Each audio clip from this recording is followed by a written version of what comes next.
Saya mau makan di rumah makan legendaris yang belakangan ini lagi ramai di media sosial.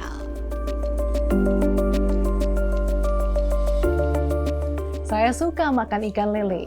Dagingnya padat dan kompak, aromanya khas, rasanya nikmat, tentunya kaya protein.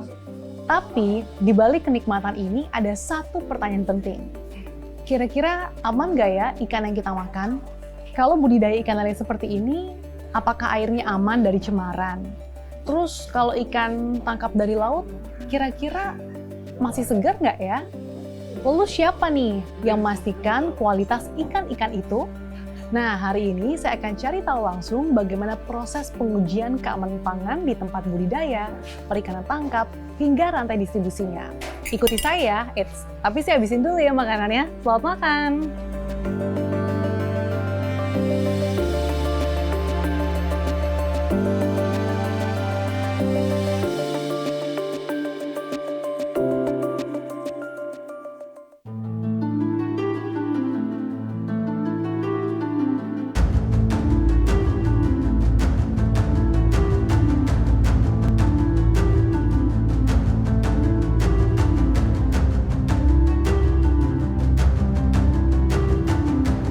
Permisi Pak. Iya, mari Mbak. Saya dengan Sasa Pak. Iya, saya Sujarwanto Mbak.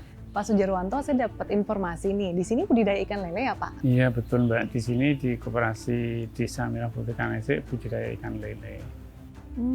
Kalau saya lihat ini apakah menggunakan sistem bioflok? Betul Mbak. Dari kami KDMP Karangasem menggunakan sistem bioflok. Oke. Nah, saya juga penasaran nih Pak. Iya Mbak. Bagaimana sih caranya memastikan kalau ikan-ikan yang berada di pasar atau yang kita makan, yang kita konsumsi sehari-hari nih Pak, yang kita beli di warung makan, ini terjamin keamanannya? Oh iya Mbak, kalau untuk terjamin keamanan dan kualitas mutu dari pengelolaan kami, KDMP Karangasem, itu kita sudah tersertifikasi dari Badan Mutu KKP Mbak. Oh, berarti sudah terjamin ya Pak Ya, sudah keamanannya, aman, karena betul. sudah tersertifikasi tadi dari Badan Mutu KKP. Iya betul. Nah, saya juga pengen tahu nih Pak, apa aja sih yang biasanya dilakukan pemeriksaan untuk memastikan kualitas keamanan dari KDMP Karangrejek ini? Kita sambil keliling-keliling ya Oh Pak iya, ya? iya, mari silahkan.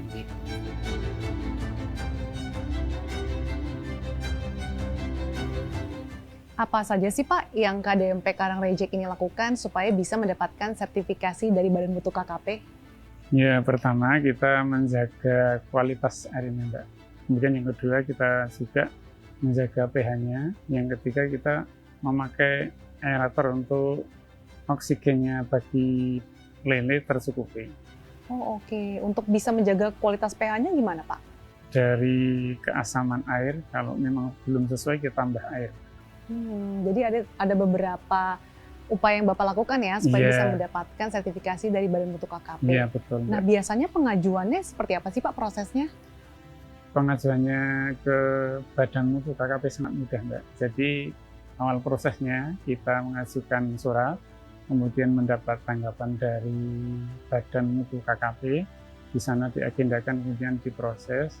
Setelah itu dari Badan Mutu KKP nanti datang ke lokasi untuk mengecek kondisi di produksi pengelolaan lele kami. Setelah nanti sesuai dengan standar kualitas mutu dari Badan KKP mengeluarkan sertifikat gratis dan mudah. Wah, ternyata prosesnya mudah dan Iya. juga gratis ya Pak? Iya, mudah, Dari proses cepat. pengajuan tadi sampai penerbitan sertifikasi berapa lama sih Pak? Paling 1 minggu sudah bisa keluar, Mbak. Wah, jadi lumayan cepat dan memudahkan para pembudidaya ya Pak ya? Iya, betul, Mbak. Jadi, ini kan kebetulan ada Badan Mutu KKP, Mbak. Kita ke sana, mungkin Mbak bisa nanya-nanya apa yang perlu kita persiapkan dari Koperasi Desa Merah Putih. Mungkin banyak kaitannya dengan kualitas penjaminan mutu. Monggo Wah, silakan. Pas banget nih Pak, saya pengen Iya. tanya-tanya juga Iya. ke inspeksi Badan Mutu KKP. Iya, Pak. iya, mari silakan.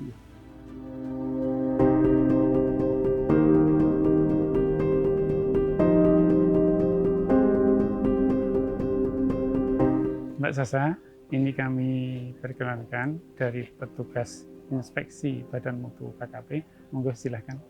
Oke, makasih Pak Sujarwanto ya, saya mau ngobrol-ngobrol dulu nih. Oh, iya. Silahkan, kami pamit sebentar sih, izin mau kasih makan ikan. Ya. Makasih, Ya, Pak. sama-sama. Ya, sama-sama. Sasa. Bu Maria, tadi saya dapat informasi, katanya KDMP Karangrejek sudah mendapatkan sertifikasi dari Badan Mutu KKP ya, Bu? Iya, benar, Mbak. Nah, sebetulnya pemeriksaan apa saja sih yang dilakukan pada pembudidaya supaya mendapatkan sertifikasi itu? Kalau kita melakukan inspeksi, ya, tim akan turun dan akan mengecek semua, baik sarana prasarana, kemudian biosecurity-nya seperti apa, kemudian kita akan mengecek kembali terkait dengan parameter. Jadi di sini ada beberapa parameter yang akan kita uji, antara lain DO, kemudian pH, dan salinitas, kemudian ada suhu. Para pembudidaya mendapatkan sertifikat CBIB, masa berlakunya berapa lama, Bu? Masa berlakunya 4 tahun, tetapi dalam masa berlaku 4 tahun itu kita akan melakukan yang namanya kegiatan surveillance. Oke. Dalam kegiatan itu kita akan mengecek kembali apakah pembudidaya ini melakukan kegiatan ini dan komitmennya cukup baik ya, dan kita akan mengecek kembali apa yang dilaksanakan di kolam budidaya. Oke, kalau untuk surveillance sendiri apa saja sih Bu yang dicek? Surveillance hampir sama Mbak dengan inspeksi. Surveillance, tapi di dalam surveillance ini kita akan mengambil contoh, kita akan mengambil sampel air dan ikan. Oke. Ya. Setelah itu Kita akan cek ke laboratorium yang ada pada kami. Terima kasih, Bu. Iya, Mari. sama-sama Iya. Pak. Ya. Kita mau ajak saya Mbak. Oh, monggo Pak. Ya, mari. Iya, sama-sama. Iya, sampai jumpa Mbak. Ya, terima kasih Pak. Ya.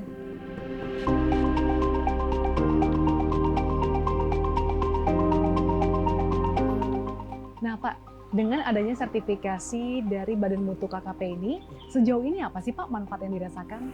Manfaat sertifikasi dari Badan Mutu KKP yang kami rasakan sangat banyak. Nanti kita pertama mudah pemasarannya, dan rencana kami akan pasarkan ke NPK sama konsumen yang lain. Oke, baik. Iya. Pak, terima kasih Pak sudah mau Sama-sama. berbagi informasinya Iya. dan semoga semakin sukses Amin. untuk budidaya ikan lele. Ya, Saya makasih pamit ya Mbak. Pak ya. Ya, makasih, Terima Ji. kasih Pak. Ya, mari, Sehat Ji. selalu Pak. Ya, Mari Pak. Ya, makasih. Mbak.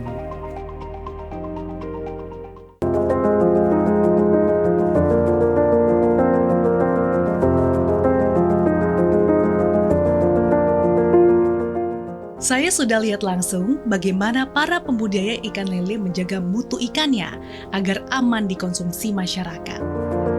Ikan lele yang sudah tersertifikasi CBIB bisa dipastikan bebas dari kontaminasi bahan cemaran berbahaya. Dari cerita Pak Sujarwanto, sertifikasi CBIB ini tidak hanya menjadi jaminan mutu dan keamanan pangan bagi masyarakat, tapi juga bisa digunakan sebagai persyaratan ekspor.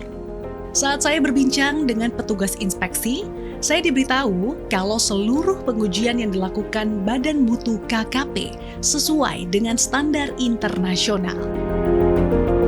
Sertifikasi CBIB dari Badan Mutu KKP ini tidak hanya berlaku untuk ikan lele, tapi juga seluruh komoditas perikanan budidaya seperti ikan nila, ikan patin, udang, hingga lobster sebagai jaminan bahwa produk yang dihasilkan melalui praktik budidaya yang aman, bertanggung jawab, dan memenuhi standar nasional.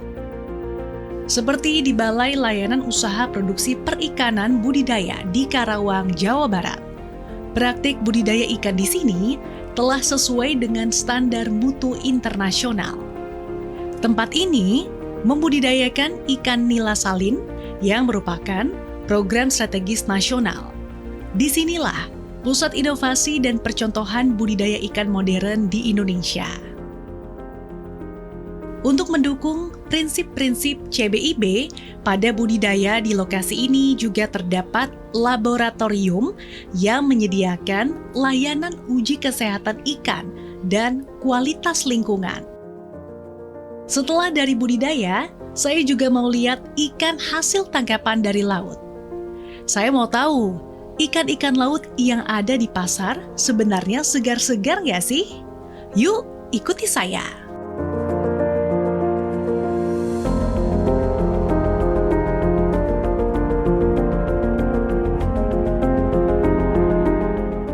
Ini adalah pelabuhan perikanan Pantai Sadeng Gunung Kidul. Dari informasi yang saya dapatkan, pelabuhan ini merupakan pusat pendaratan dan pemasaran ikan utama di Gunung Kidul. Mumpung saya di sini, saya mau belanja ikan di pasar. Tapi sebelum itu saya mau pastikan dulu, butuh ikan hasil tangkapan nelayan. Yuk kita langsung lihat ke dermaga.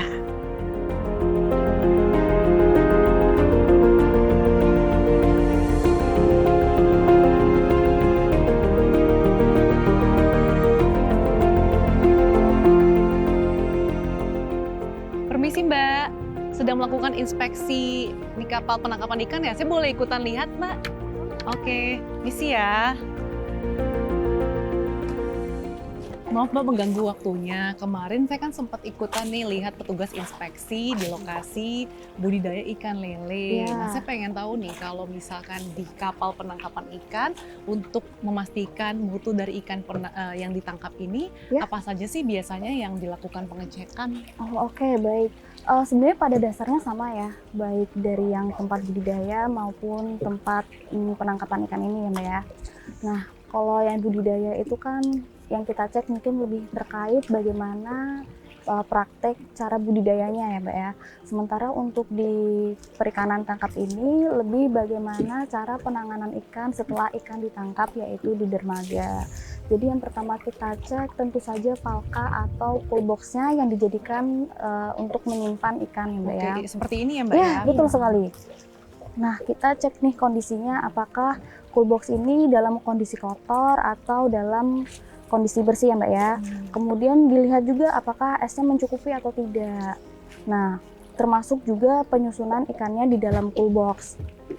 Jadi untuk menyusun ikan di dalam cool box itu mereka nggak boleh terlalu menumpuk. Kemudian selain itu kita juga mengecek kelengkapan APD dari si nelayan, karena sebenarnya APD ini kan selain penting untuk keselamatan bagi si nelayan itu sendiri, tetapi juga untuk menjamin kualitas ikan tetap terjaga sehingga tidak terjadi adanya kontaminasi ya Mbak ya dari nelayan kepada si ikan.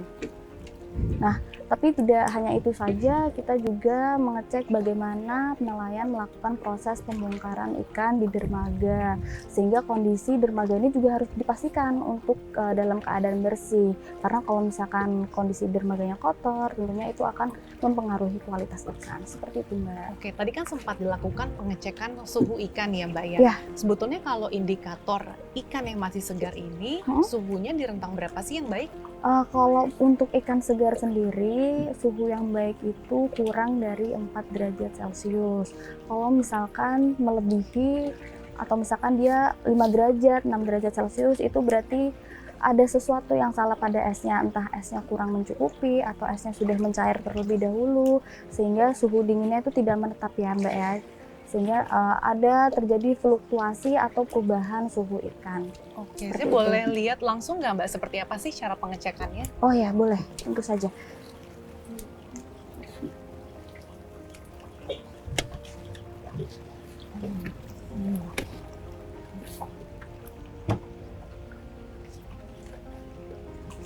Nah, ini kita pastikan dulu nol ya Mbak ya. Kemudian kita tusukkan di bagian sini.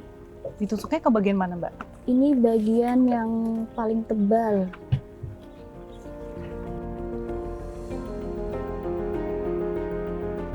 Oke, berarti ini kalau 2 artinya ikannya sangat segar ya? Iya, betul sekali. Biasanya melakukan inspeksi atau pengecekan setiap berapa kali sih Mbak? Untuk inspeksi itu kami lakukan 4 tahun sekali. Tapi nanti akan ada pengawasan atau monitoring secara rutin dalam bentuk surveillance, pengambilan sampel, dan pengujian sampel. Nah, hal ini tuh dilakukan untuk menjaga komitmen dari para nelayan untuk tetap menjaga kualitas ikan mereka. Oh gitu. Iya. Sejauh ini seperti apa sih Mbak tingkat kepatuhan para nelayan dalam menjalankan SOP CPIB kapal? Rata-rata sudah ini ya Mbak ya, mayoritas ya Mbak ya, sudah cukup baik dalam menjalankan SOP mereka ya Mbak.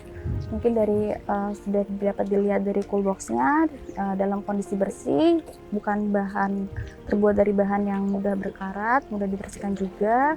Kemudian dari esnya seperti itu, penyusunannya juga antara ikan dengan esnya juga sudah selang-seling sehingga suhunya dapat merata ke seluruh bagian ikan. Oke, baik. Makasih ya Mbak sudah Iya, boleh sama-sama, diajak Mbak. lihat langsung bagaimana inspeksi dari penangkapan ikan yang baru saja dilakukan. Semangat terus pokoknya supaya mutu-mutu ikan dapat terjaga kesegarannya dengan baik. Terima kasih, saya pengen ngobrol-ngobrol dengan nelayan yang tadi ya, Oh Mbak ya. iya, silakan Mbak. Makasih, Iya, mari. sama-sama Mbak. Iya.